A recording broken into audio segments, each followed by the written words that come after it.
Hello बच्चों, welcome back to डीपीएसआर classes. आज की वीडियो में मैं आपके लिए 10 मोस्ट इम्पॉर्टेंट क्वेश्चन लेके आया हूँ जो कि है एचबीएससी मैथमेटिक्स से रिलेटेड है। ठीक है, क्लास 12 से। ठीक, तो जल्दी से कॉपी लेके बैठ जाइए और साथ ही साथ इन क्वेश्चनों को करते रहिए। ठीक है ना, और कोई डाउट हो तो कमेंट जरूर कर देना। ठीक है, तो चलिए स्टार्ट करते हैं क्वेश्चन नंबर 1 के साथ। देखिए, क्वेश्चन नंबर 1 इनवर्स ट्रिग्नोमेट्री का है। क्वेश्चन नंबर 1 कह रहा है कि tan inverse √3 minus sec inverse -2। सबसे पहले इस क्वेश्चन में आपको ये पता होना चाहिए कि tan इनवर्स x की जो प्रिंसिपल वैल्यू है वो क्या होती है। तो tan इनवर्स x की जो प्रिंसिपल वैल्यू है वो आपकी -π/2 से लेकर π/2 के बीच में होती है।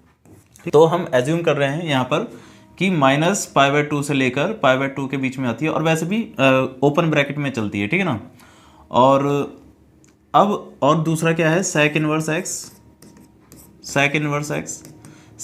x की जो वैल्यू है वो 0 से लेकर पाई के बीच में चलती है, मतलब फर्स्ट क्वाड्रेंट और सेकंड क्वाड्रेंट के बीच में चलती है।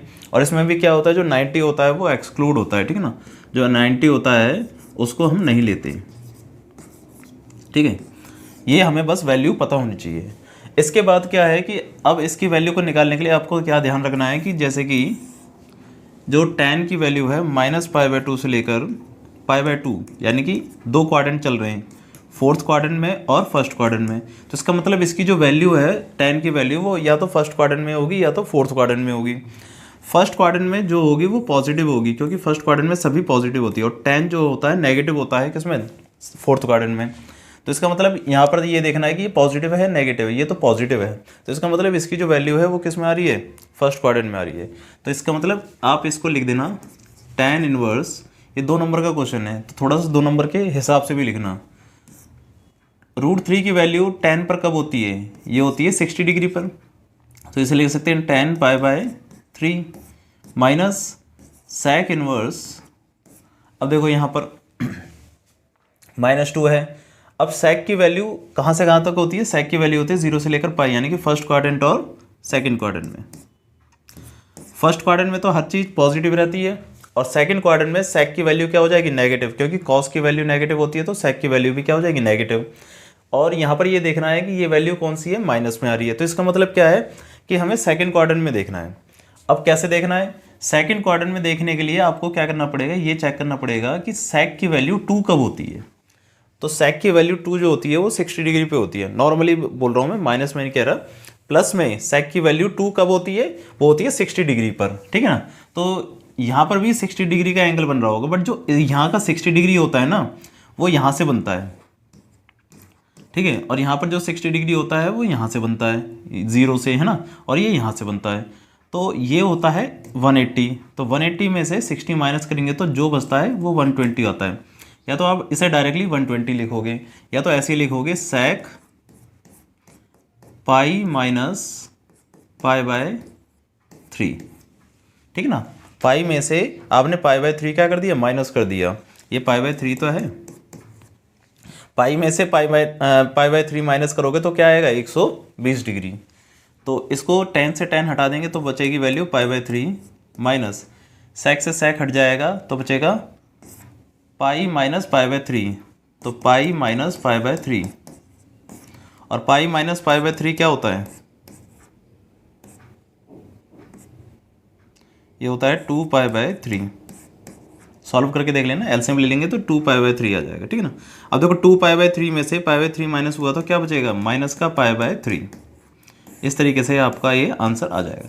हालांकि इस क्वेश्चन को मैं एक पहली लाइन में ही कर सकता था, पर 2 नंबर का क्वेश्चन है तो पहली लाइन में नहीं करना, आपको कुछ इस तरीके से पहले शो कर देना है। ठीक है, और कुछ इस तरीके से करना है, क्योंकि स्टेप वाइज मार्किंग मिलेगी। अगर आप सिंगल वर्ड में लिख दोगे आंसर तो आपको मार्क्स नहीं मिलेंगे। आप ये सोचोगे कि हमने तो ये क्वेश्चन कर दिया और हमें आता भी था बट मार्क्स नहीं मिले। तो बेटा स्टेप करना जरूरी है। ठीक है ना, नंबर के अकॉर्डिंग आपको स्टेप करने बहुत जरूरी है। ठीक है अगला देखिए,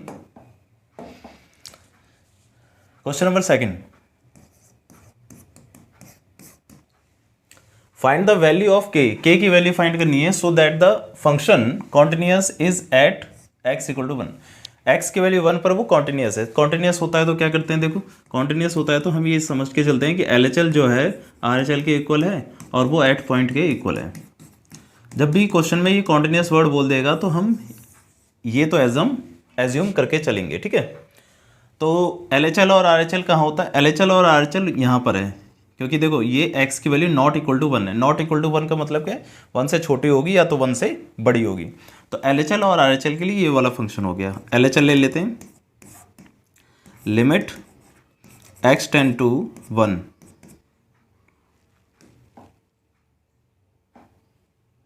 माइनस, ठीक है, माइनस इसलिए क्योंकि लेफ्ट हैंड साइड की लिमिट है। और फंक्शन क्या है हमारे पास k। अब वैल्यू भी कोई भी पुट कर दोगे तब भी फंक्शन क्या रहेगा, k ही रहेगा। बात समझ रही है। ऐसे ही अब RHL निकालने की जरूरत नहीं, क्योंकि RHL और LHL दोनों सेम फंक्शन है। अब एट पॉइंट निकालेंगे। एट पॉइंट का मतलब है फंक्शन में x की जगह पर 1 रखेंगे, मगर पहले इसको सॉल्व कर इसको सॉल्व करेंगे तो ये हो जाएगा a square minus b square का फॉर्मूला, जो कि हो जाएगा a प्लस बी और a माइनस बी अपॉन में x माइनस 1। वैल्यू कट जाएगी ये वाली, तो ये आ जाएगा x प्लस 1। अब x की जगह पर 1 पुट कर देंगे तो 1 प्लस 1 ये आ गया आपके पास 2।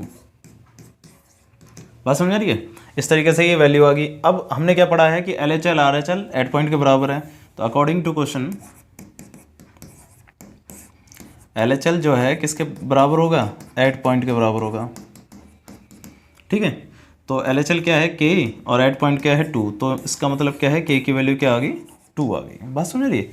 अब देखो सिंपल से क्वेश्चंस हैं, ज़्यादा कोई इसमें टफ नहीं है, ठीक है। नोट कर लीजिए फटाफट से, क्वेश्चन को भी नोट कर लीजिए, क्वेश्चन को नोट कर लीजिए और आंसर भी नोट कर लीजिए। वीडियो को पॉज कर लेना, वीडियो को पॉज करके नोट कर लेना, ठीक है। अगला देखते हैं, डिफरेंशियल इक्वेशन का क्वेश्चन है ये। Verify that the function y equal to a cos x plus b sin x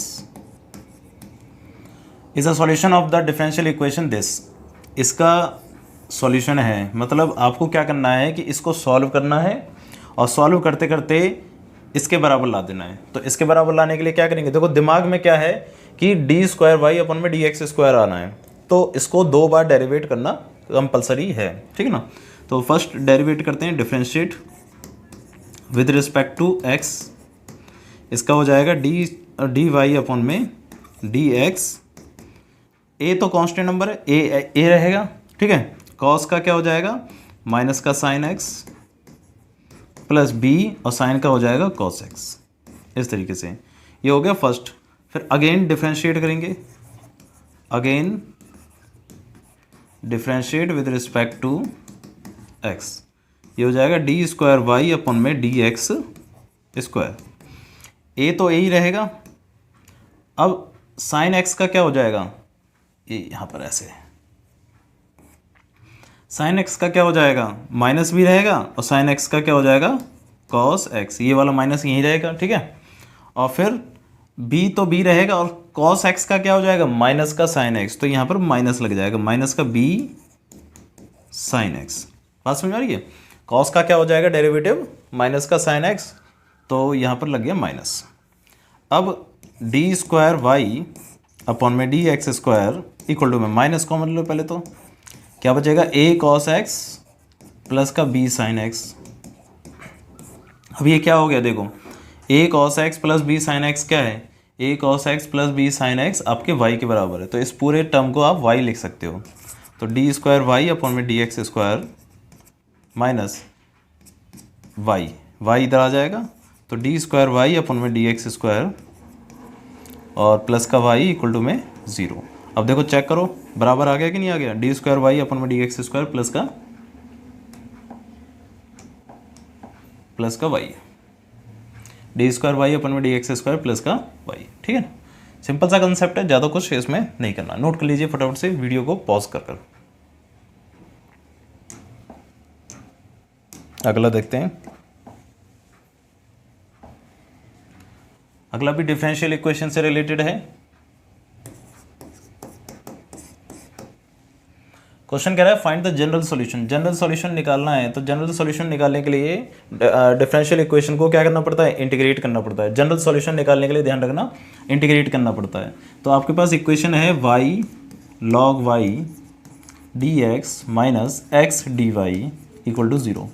ऐसी सिचुएशन आ जाए तो क्या करना है, चेक करना है कि ये हमारे पास कहीं सेपरेट वाली कंडीशन तो नहीं है जहाँ पर dy और dx अलग हो जाएं। पहली कंडीशन ये चेक करनी है। दूसरा ये चेक करना है कि ये होमोजीनियस सीरीज तो नहीं है, ठीक है। और तीसरा ये चेक करना है कि इंटीग्रेटिंग फैक्टर तो नहीं है। मतलब 3 सीरीज देखनी है आपको। वैसे तो यहाँ पर ये पहली वाली सीरीज से ही हो जाएगा। पहली वाली सीरीज को करने के लिए क्या करना है कि dy को अलग ले जाना है, dy अपॉन dx को अलग करना है। मतलब आपको कैसे भी करके dy को अलग और dy के साथ y वाली टर्म को अलग करना है। अगर ऐसा सेपरेट हो गया तो आप इजीली तरीके से इसी से सॉल्व कर सकते हो। ये उधर चला जाएगा तो ये हो जाएगा y log y dx equal to में x dy। बात समझ रही है। अब क्या है कि देखो dy के साथ y वाली टर्म्स आएंगी, ये दोनों y वाली है ना, y log y, तो ये डिवाइड में जाएगी। एक चीज़ और ध्यान रखनी है कि dy और dx हमेशा न्यूमरेटर में होना चाहिए, ऊपर की तरफ होना चाहिए, नीचे नहीं होना चाहिए, ठीक है ना। और ये x नीचे आएगा तो 1/x dx और 1/y log y, ठीक है। अब यहाँ पर इसका हो जाएगा इंटीग्रेशन, जिससे यहाँ का इंटीग्रेशन तो log x हो जाएगा, मगर इसका इंटीग्रेशन करने के लिए आपको क्या करना पड़ेगा, नीचे वाले को log y को t लेट करना पड़ेगा, ठीक है ना, क्योंकि मल्टीप्लाई में आ रहा है ना यहाँ पर। तो यहाँ साइड में कर देते हैं, let log y equal to t. तो इसका डिफ्रेंशिएट क्या होगा, 1/y इक्वल टू में dt अपॉन में dy। dy की वैल्यू निकालेंगे तो ये हो जाएगा y dt। बात समझ रही है। तो dy की वैल्यू, dy की जगह पर क्या लिख देंगे, y dt लिख देंगे, ठीक है। यहाँ पर आ जाएगा इंटीग्रेशन 1 अपॉन में y, इस log y की जगह तो t लिख देंगे, मल्टीप्लाई में dy की जगह पर लिख देंगे y dt। y से y कट जाएगा, बचेगा t। जब t लेट कर लिया है तो सारी टर्म्स t में होनी चाहिए, ये ध्यान रखने वाली बात है, ठीक है ना। ये हो जाएगा log x इक्वल टू में, ये हो जाएगा आपके पास 1/t dt। अब 1/t का इंटीग्रेशन क्या होगा, log ही होगा। log x इक्वल टू में log t प्लस का log c, इस तरीके से, ठीक है। और अब log x इक्वल टू में t की जगह क्या रख देंगे, जो वैल्यू थी, t की वैल्यू क्या थी हमारे पास, log y, ये हो जाएगा log y प्लस का log c, ठीक। 2 नंबर का क्वेश्चन है, हालांकि यहाँ तक आप छोड़ सकते हो, ठीक है, और चाहो तो इससे आगे भी कर सकते हो, कोई टेंशन नहीं है। वैसे मैं यहाँ तक आंसर छोड़ सकता हूँ, ठीक है। ये आंसर आपका आ जाएगा 2 नंबर के हिसाब से, ठीक है। अब इससे आगे भी करना है आपको, जैसे अगर ये क्वेश्चन 3 नंबर का आ जाए, 5 नंबर का आ जाए, तो कैसे करना है, तो log x इसे और ओपन करते जाना है। इसमें फॉर्मूला लगेगा log m plus log n का, जो कि होता है log m इंटू n। मतलब इन दोनों को मल्टीप्लाई कर दिया जाएगा, ये m है ये n है, इन दोनों को मल्टीप्लाई करके लिख दिया जाएगा। ये हो जाएगा log y इंटू में c, ठीक, इस तरीके से हो जाएगा। log से log हट जाएगा, हटा देना है, काटना नहीं है। x इक्वल टू में log y इंटू में c, ये ऐसा कर दिया हमने, c नीचे आ जाएगा तो x upon c equal to में log y।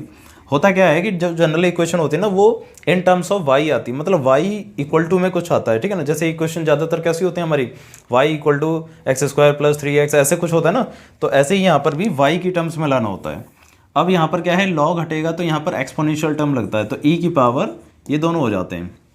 बात समझे नहीं, ध्यान रखना, log हटते ही यहाँ पर पावर क्या हो जाएगी, e की पावर बन जाएगी ये, ठीक है, इक्वल टू में y। अब इसको लिख सकते हैं e की पावर x और e की पावर 1/c इक्वल टू में y। और ये जो e की पावर c 1/c है, इसको हम a मान लेते हैं, एज्यूम कर लेते हैं कि a है, यानी कि कोई कांस्टेंट नंबर है, क्योंकि ये भी कांस्टेंट नंबर था, ठीक है ना। तो इसे a मान लिया, ये ex इक्वल टू में y। तो ये आपकी इक्वेशन निकल के आएगी। बात समझ रही है। अगर ये 5 नंबर में क्वेश्चन आया तो इस तरीके से करना है, बाकी अगर 2 नंबर में आया तो जहाँ तक मैंने बताया आपको यहाँ तक ही इसे सॉल्व करते हैं, ठीक है। वीडियो को पॉज कर कर इसको नोट करते रहें, यहाँ तक नोट कर लेना, वीडियो को पॉज कर कर, फिर इसके बाद यहाँ से, ठीक है। चलिए अगला क्वेश्चन देखते हैं। क्वेश्चन नंबर 5 प्रोबेबिलिटी का है, an urn contain 10 black and 5 white ball. एक अर्न है, ठीक है, उसमें क्या है 10 ब्लैक एंड 5 वाइट बॉल, ठीक। 2 balls are drawn from the urn, one after the other without replacement। क्या आ गया विदाउट रिप्लेसमेंट। पिछली वीडियो में मैंने एक क्वेश्चन करवाया था जिसमें विद रिप्लेसमेंट था। विद रिप्लेसमेंट का मतलब क्या है कि उसमें रिप्लेस कर दिया गया, रिप्लेस दोबारा से कर दिया गया, बॉल निकाली दोबारा से उसी अर्न में डाल दी, ठीक ना। यहाँ पर क्या है विदाउट रिप्लेसमेंट है, यानी कि बॉल निकाली और उसे अलग रख दिया, उसमें बैग में नहीं डाला। तो सिंपल सा कंसेप्ट है कि अगले कंसेप्ट में क्या हो जाएगा, अगले बॉल निकालते समय एक बॉल कम हो जाएगी, ठीक है। What is the probability that both ball drawn ball are black. Black की प्रोबेबिलिटी निकाली है, ब्लैक और ब्लैक। देखो फर्स्ट भी ब्लैक और सेकंड भी ब्लैक। अब बताओ फर्स्ट ब्लैक आएगी तो इसकी प्रोबेबिलिटी क्या है 10/15 मल्टीप्लाई। सेकंड वाली भी ब्लैक आए उसकी प्रोबेबिलिटी क्या है। अब क्या होगा कि जो ब्लैक बॉल निकाली होगी उसे हमने अलग कर दिया होगा, तो एक बॉल बची होगी, यहाँ पर एक बॉल खत्म हो गई होगी, तो 9 बची होंगी, ठीक है ना, और टोटल में 14। इस तरीके से बात समझ रही है। तो इसे कैंसिल कर देते हैं, 5 से ये 2 बार में और 5 से ये 3 बार में, 3 से ये 3 बार में और 2 से ये 7 बार में, तो इसकी वैल्यू आ जाएगी 3/7। बात समझ रही है। तो ये ध्यान रखना है कि क्वेश्चन यहाँ पर 2 नंबर का है और लेंथी क्वेश्चन नहीं है, मगर यहाँ पर ये जो वर्ड कह रखा है ना विदाउट रिप्लेसमेंट, इसकी वजह से ये 2 नंबर का दे दिया, क्योंकि बच्चा यहाँ पर कहीं ना कहीं कन्फ्यूज़न क्रिएट करेगा और गलत करेगा ही करेगा। इसे नोट कर लीजिए फटाफट से।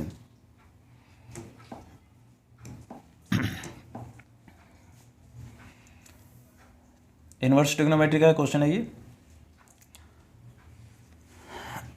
देखिए अब इस क्वेश्चन में क्या करना है कि cos inverse 12/13 plus sine inverse 3/5 equal to sine inverse 56/65 लाना है। देखो लाना क्या है, साइन में लाना है, और दोनों क्या है अलग अलग है, तो दोनों को साइन में कन्वर्ट कर दो, फिर साइन वाला फॉर्मूला इसमें अप्लाई कर सकते हैं, ठीक है ना।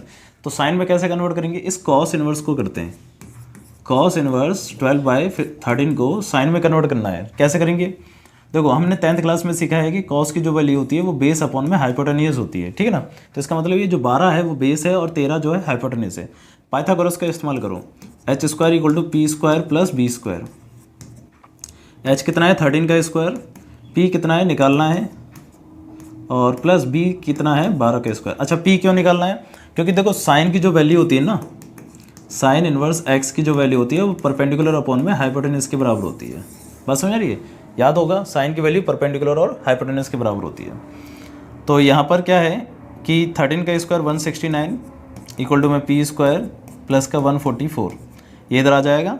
तो 169 में से 144 गए तो कितना बचेंगे आपके 25 बचेंगे, 25 का स्क्वायर, सॉरी 25, तो ये स्क्वायर इधर चला जाएगा, रूट लग जाएगा, तो ये हो जाएगा 5।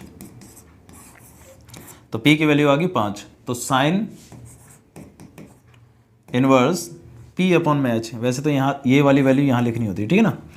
तो साइन p/h होता है, तो साइन इनवर्स p की वैल्यू क्या होगी 5 और h कितना है हमारे पास 13। तो मतलब cos इनवर्स 12/13 को आप साइन इनवर्स 5/13 लिख सकते हैं। तो इसका मतलब यहाँ पर लिख देंगे अब sine inverse 5/13 plus sine inverse 3/5 और इक्वल में लाना था साइन इनवर्स 56/65। अब इसमें एक फॉर्मूला लगेगा आपका, फॉर्मूला है साइन इनवर्स, सॉरी ये फॉर्मूला नोट कर लेना, sine inverse x plus sine inverse y का फॉर्मूला लगता है sine inverse bracket x √1 minus y का square plus y √1 minus x square, ठीक है। ये फॉर्मूला याद रखना। ऐसे ही ये कॉस में भी होता है, एक टेन में भी होता है। कॉस और टेन के फॉर्मूले भी मैं अगली वीडियो में लाऊंगा जरूर, ठीक है ना, क्योंकि पेपर किसी से भी रिलेटेड आ सकता है। टेन का ज़्यादातर बच्चों को याद रहता है, कॉस और साइन का बच्चे भूल जाते हैं, ठीक है ना। अगर ऐसे क्वेश्चन में ना कभी जैसे कि आपको याद ना रहे कि भाई साइन और कॉस, साइन वाला फॉर्मूला क्या होता है, कॉस वाला क्या होता है, तो आप क्या करना कि सभी तीनों वैल्यू को tan में कन्वर्ट कर देना। कंसेप्ट वही रहेगा, सारी की वैल्यू सबको तो पता ही है, आपके पास परपेंडिकुलर है, हाइपोटेनस सब कुछ है।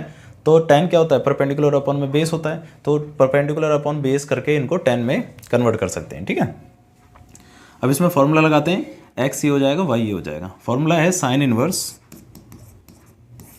x की जगह 5/13 multiply by y 1 minus y का स्क्वायर, यानी कि इसका स्क्वायर कर देते हैं 9/25 plus y 3/5 under root 1 minus x square, मतलब इसका स्क्वायर कर देंगे तो 25 अपॉन में 169, इस तरीके से हो जाएगी। ठीक है, अभी हो जाएगा आपके पास साइन इनवर्स 5/13। अब थोड़ा सा दिमाग पे जोर डालना, मल्टीप्लाई जल्दी से करना। एलसीएम लेंगे तो ये 25 माइनस 9 हो जाएगा, तो 16 हो जाएगा। 16 का स्क्वायर कितना होता है आपके पास 4, और नीचे 25 रह जाएगा, 25 का स्क्वायर कितना होता है 5। ठीक है, इस तरीके से जल्दी जल्दी ट्राई करना। प्लस 3/5 मल्टीप्लाई बाय 169 में से 25 गया तो 144 बचेगा। ठीक है, 144 का रूट क्या होगा 12, और 169 का रूट क्या होगा 13। इस तरीके से ये सॉल्व कर देना है। ठीक है, ये आ गया साइन इनवर्स, मल्टीप्लाई कर देते हैं, ये हो जाएगा 20, 5 चौक 20, 13 पंजे 65, और 12 तेरह 36, और 13 पंजे 65। इस तरीके से ये मल्टीप्लाई हो गया। ठीक है, अब क्या करना है, एलसीएम लेना है सेम। तो साइन इनवर्स एलसीएम आ जाएगा 65, ये एज इट इज़ रहेगा 20 प्लस 36, तो कितना आ जाएगा 56 अपॉन में 65। तो देखो यही तो था RHS, ये आंसर आ गया आपका। ठीक, सिंपल सा क्वेश्चन है, नोट कर लीजिए फटाफट से।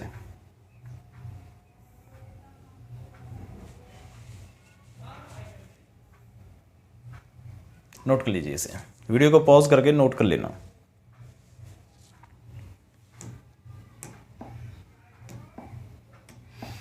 क्वेश्चन नंबर 7 है हमारा, ये भी अच्छा क्वेश्चन है, डिफरेंशिएशन का है 5th चैप्टर का।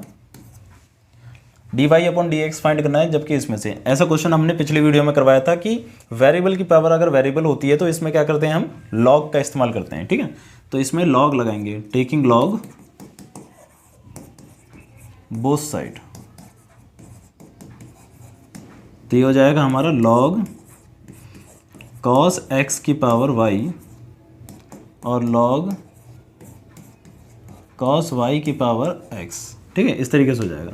अब हमने इसमें क्या फॉर्मूला बताया था आपको, याद हो तो, कि log m की पावर n अगर होता है तो ये हो जाता है n log m। ठीक है, इस तरीके से हो जाता है ये, तो ये पावर आगे आ जाएगी y log cos x equal to में x log cos y। बात समझ रही है। फिर इसमें क्या है, ये u हो जाएगा, ये पूरा v हो जाएगा, इसमें भी ये u हो जाएगा, ये पूरा v हो जाएगा। अब u इंटू वी का रूल लगा देंगे इसमें। तो u इंटू वी का रूल क्या कहता है, u का डेरिवेटिव, पहले वाले का डेरिवेटिव क्या हो जाएगा y डैश। ठीक है, log cos x as it is, फिर प्लस, फिर u को as it is log cos x का डेरिवेटिव। तो log cos x का क्या होगा 1/cos x, क्योंकि log x का क्या होता है 1/x, मगर यहाँ पर थीटा क्या है cos का दोबारा से मल्टीप्लाई में होगा, तो ये हो जाएगा माइनस का sin x। बात समझ आ रही है, बहुत ही सिंपल सा कंसेप्ट है। इक्वल टू में इधर भी u इंटू वी लगेगा, u का डेरिवेटिव 1 और log cos y as it is, फिर plus x as it is, और log cos y का क्या होगा 1/cos y, और फिर cos का माइनस का sin y, और फिर यहाँ पर y का भी होगा। ठीक है ना, तीन चीज़ें चल रही हैं यहाँ पर, log cos और y का क्या हो जाएगा y डैश। बात समझ आ रही है। अब थोड़ा सा इसे सॉल्व कर लेते हैं, y dash log cos plus क्या माइनस आ जाएगा बाहर, अंदर माइनस है। ठीक है ना, तो माइनस का y sine upon cos tan equal to में log cos y, ये भी माइनस का हो जाएगा, माइनस का और ये वाई डैश भी है, तो x sine upon cos tan और वाई डैश, इस तरीके से हो जाएगा। अब करना क्या है, सिंपल सा कंसेप्ट है, वाई डैश निकालना है हमें, तो वाई डैश वाली जितनी भी चीज़ें होती हैं वो एक साथ आ जाएंगी। तो ये माइनस वाला टर्म इधर आएगा तो प्लस का हो जाएगा, वाई डैश इंटू में लॉग कॉस एक्स प्लस का एक्स टेन वाई और वाई डैश इक्वल टू में लॉग कॉस वाई, ये वाली टर्म, ठीक है, और ये इधर जाएगा तो प्लस का वाई टेन एक्स, ठीक है, सिंपल सा कंसेप्ट है। अब वाई डैश इसमें से कॉमन ले लेते हैं, तो वाई डैश कॉमन लिया तो बचेगा log cos x plus x tan y equal to में लॉग कॉस वाई प्लस का वाई टेन एक्स, ठीक, ये वाली टर्म नीचे आ जाएगी, तो इसको लिख सकते हैं डी वाई अपॉन में डी एक्स, चाहे तो वाई डैश ही लिख के रखें, कोई टेंशन नहीं है यहाँ पर। ये हो जाएगा log cos y plus y tan x divide by log cos x plus x tan y, ठीक है, तो ये हो जाएगा आपका आंसर। इसे नोट कर लीजिए फटाफट से, पहले वीडियो को पॉज क्या करना, पूरा इसमें आ ही गया है, नोट कर लीजिए फटाफट से।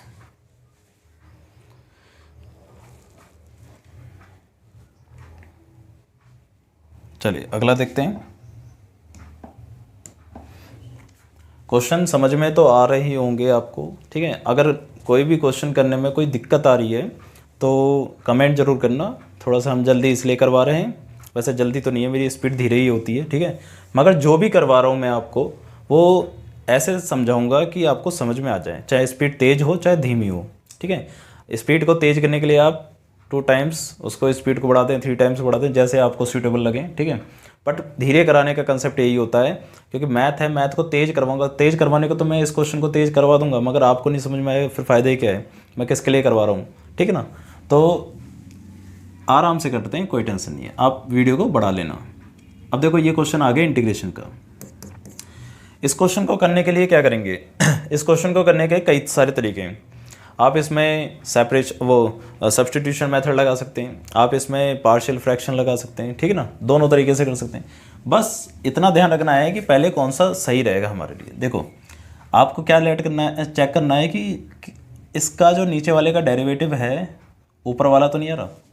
तो देखो 2x² का डेरिवेटिव क्या होगा, 4x प्लस का x का क्या हो जाएगा 1, तो ऊपर वाला आ गया कि नहीं आ गया। तो इसका मतलब क्या है, नीचे वाले को टी लेट करो, बहुत ही सिंपल सा कंसेप्ट है, पार्शियल फ्रैक्शन लगाने की जरूरत ही नहीं है, वैसे हो सकता है उससे भी। तो लेट करेंगे 2x² प्लस का x माइनस 3 इक्वल टू में t, फिर डिफ्रेंशिएट करेंगे विद रिस्पेक्ट टू x, ये हो जाएगा आपका 4x प्लस का 1 इक्वल टू में dt अपॉन में dx।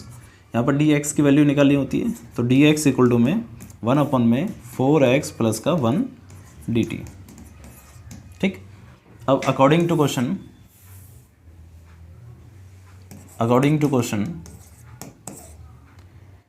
इंटीग्रेशन करना है हमें 4x प्लस 1 अपॉन में, इसकी जगह तो t आ जाएगा मल्टीप्लाई बाय dx के साथ क्या आ जाएगा, dx की जगह पर 4x प्लस 1 dt, तो 4x प्लस 1 से ये कैंसिल हो जाएगा। अब ये वैल्यू ऊपर आ जाएगी, कभी भी नीचे की तरफ कोई वैल्यू हो ना और पावर में हो तो उसका इंटीग्रेशन नहीं होता, तो ऊपर लाना पड़ता है इसको, तो ये हो जाएगा t की पावर -1/2। क्यों माइनस, क्योंकि रूट की वैल्यू जो होती है उसको लिखते हैं t की पावर 1/2, और पावर जब ऊपर की तरफ आती है तो पावर साइन चेंज हो जाता है, ठीक है ना, तो dt।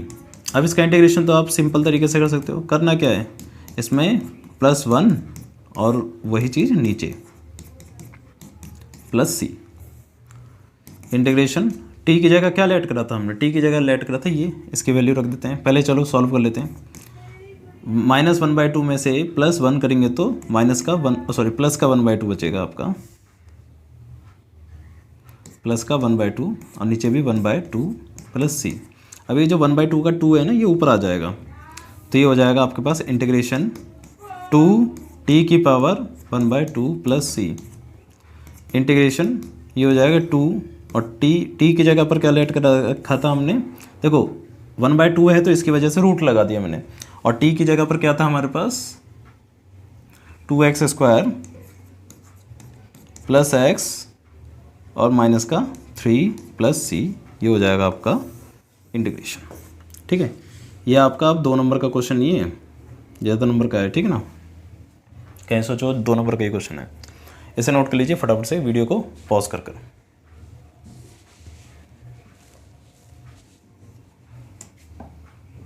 अगला क्वेश्चन देखते हैं, क्वेश्चन नंबर 9।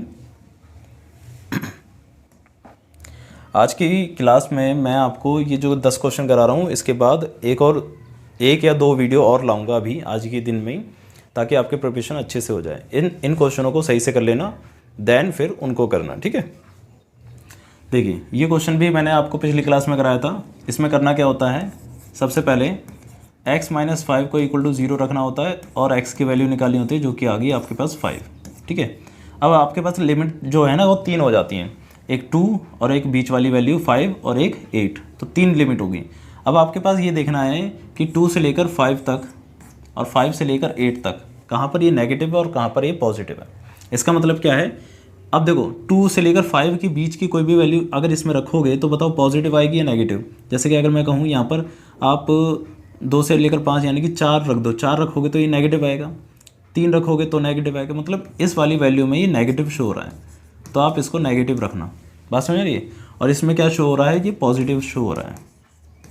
ठीक, तो आपके पास 2 आ गए वैल्यू, पहला 2 से लेकर 5 के बीच में ये नेगेटिव है,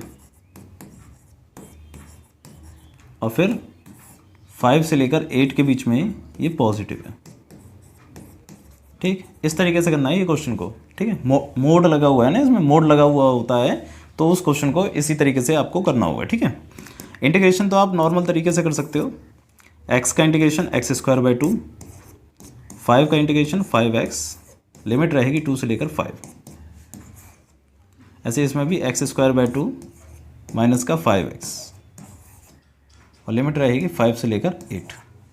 ध्यान रखना है ये जो माइनस है बस इसके लिए है ना, इसके लिए नहीं है। तो इसको सॉल्व करते हैं, पहले माइनस बाहर रखना, ज़्यादा हड़बड़ाहट नहीं करनी, माइनस को बाहर सेपरेट रख के पहले सॉल्व कर लो, फिर उसे मल्टीप्लाई कर देना। ठीक है, अब पहले क्या करते हैं कि जो अपर पावर होती है उसे रखते हैं यहाँ पर, तो 5 रखेंगे इधर, 5 का स्क्वायर कितना हो जाएगा 25,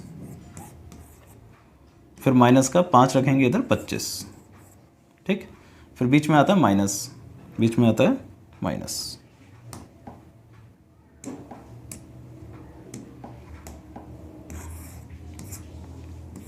इन दोनों के बीच में फिर आएगा माइनस, मतलब अपर लिमिट और लोअर लिमिट को पुट करने से बीच में माइनस आता है। ठीक है, फिर ब्रैकेट, फिर इसको पुट करेंगे तो ये हो जाएगा 4/2, फिर माइनस का 2 इसमें पुट करेंगे तो ये हो जाएगा 10।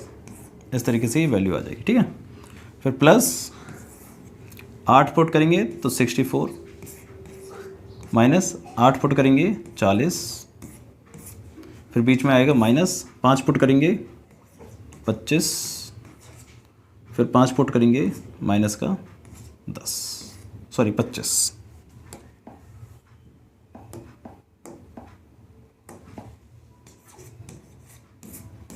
ठीक है, इस तरीके से ये आ गया। अब इसे सॉल्व कर देना है, सिंपल सा कंसेप्ट है। चाहो तो आप क्या कर सकते हो, इसे माइनस कर सकते हो, ठीक है ना, मल्टीप्लाई कर सकते हो, माइनस से इसको मल्टीप्लाई करें तो ये हो जाएगा माइनस का 25/2 माइनस माइनस प्लस का 25। अब ये भी टर्म प्लस हो जाएगी, ठीक है ना, तो प्लस हो जाएगी ये, तो ये हो जाएगा प्लस का 4/2, और ये प्लस हो जाएगा तो ये माइनस का 10 ही रहेगा। बात समझ रही है, इस तरीके से। बाकी कैलकुलेशन तो आप खुद भी कर सकते हो, कोई टेंशन नहीं है। ये जो माइनस था बस इसी के लिए था, और ये प्लस अलग है 64/2। अभी सॉल्व कर देंगे, कैंसिल आउट कर देंगे इसको, टेंशन मत लेना। 25/2 माइनस से मल्टीप्लाई हुआ तो प्लस का 25।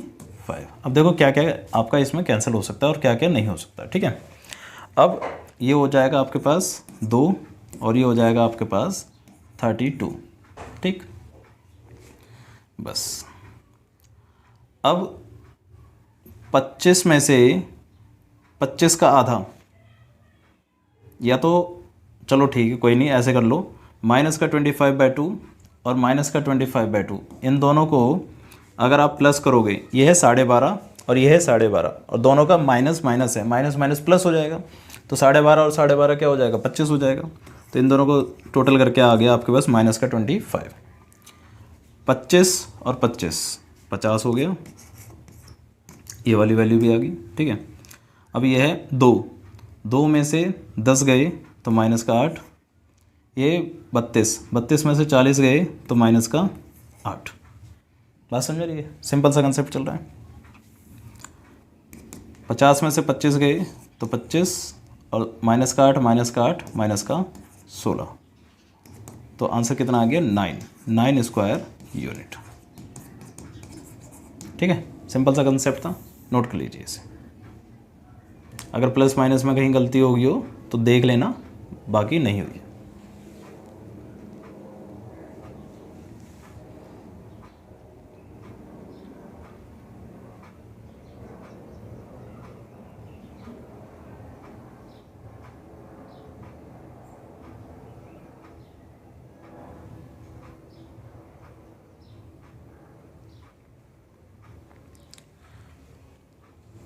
ठीक है, चलिए।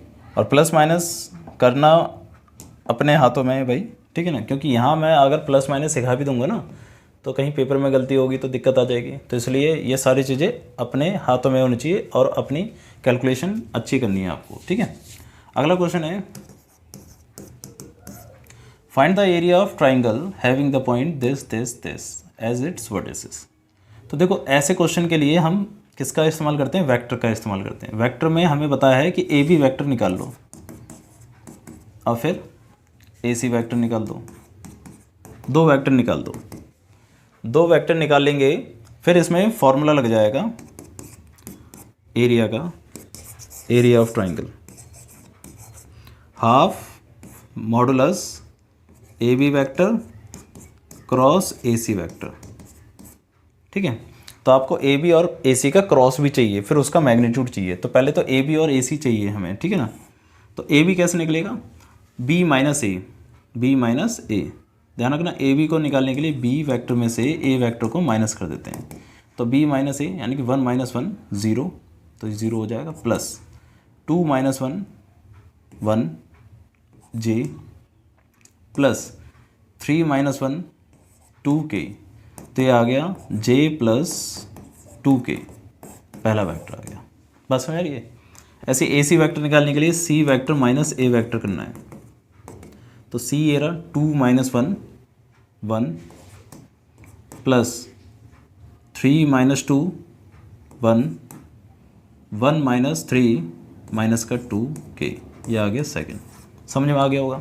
ए बी वैक्टर के लिए बी माइनस ए और ए सी वैक्टर के लिए सी माइनस ए, मतलब जो सेकंड होता है उसमें से पहले वाला को माइनस कर देते हैं।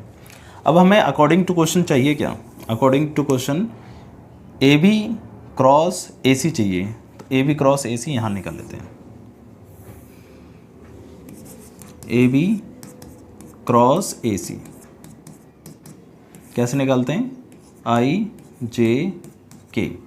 ए बी के वेक्टर क्या है हमारे पास, आई 0 है, जे 1 है और के 2 है।